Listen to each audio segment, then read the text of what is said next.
Good evening, everybody. My name is Charlie Napier. I'm one of the co-founders and senior counsel here at Atticus Partners, and I'm coming to you before the local elections in the UK, seen by many as some of the most significant local elections we've had for many years. And of course, we also have national elections in Scotland and Wales.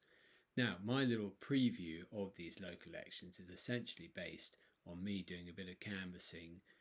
I tried to make sure that I covered all of London by going to the sort of compass points of London, north, south, east, west, and to various boroughs within those areas. So in the north, I went to support our colleague Ella Rose, who is a councillor up in Barnet. In the south, I supported our colleague Oscar Harman, who's chair of one of the local parties in the east side of London. Susie Stride, one of our senior council, who's standing for Labour in Tower Hamlets. And in the west, which is my own patch, I was a councillor in Hammersmith and Fulham 20 years ago. I went and did some canvassing both there and in Ealing, where I live. And I should add also, I did go to Edinburgh, almost unexpectedly ended up doing some canvassing last weekend when I was up there for a totally different reason. So what were the main takeaways?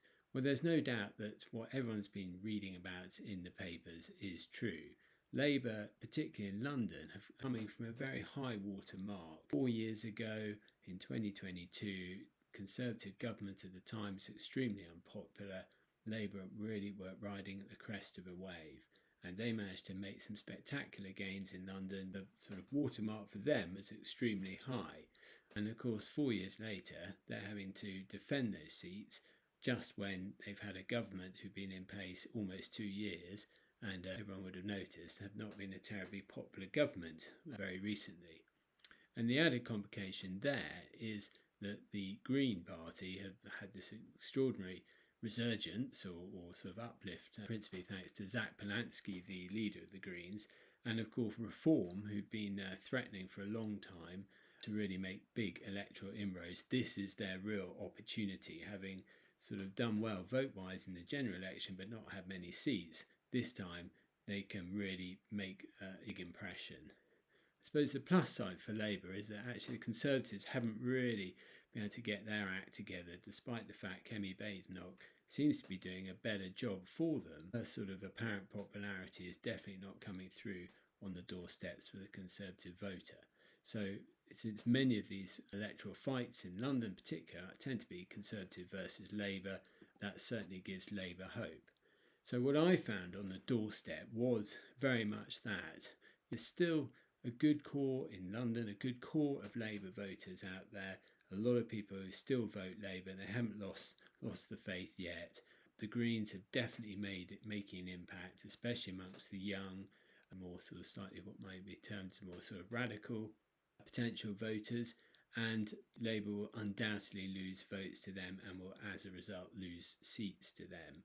And it's going to be terrifically tight in a lot of those seats in the areas that I went to, particularly in one area in Barnet, but also particularly in Hammersmith and Fulham where I was. Interesting enough, when I was in Clapham, Greens had a particularly torrid time, and I think that probably will help the Labour vote throughout London. So I'd say overall, for places like Barnet, Ealing, Hammersmith and Lambeth, the Labour vote will hold up, but the biggest threat there, I think, will be turnout. Those who come out and vote will vote, obviously, but I think getting people to come and vote is a big problem. When I got a lot of conversations on the doorstep of, I feel really let down by Labour, I'm not going to vote Tory because they're still as bad as ever. Not convinced by the Greens, and normally these voters not generally Reform voters. So I think a lot of people are not going to vote at all, and turnout is going to be a very big factor in this election. Over in Tower Hamlets, where, as I said, our colleague Susie is standing, that's quite a slightly more unusual one.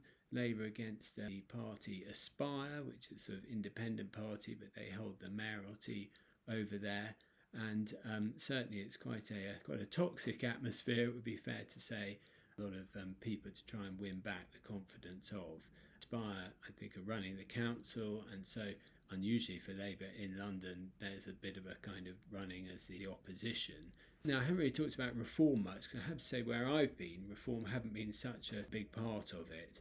But I think that is the case in Tower Hamlets. It wasn't quite where we were when we were there, but I think that they'll definitely have a big say in that.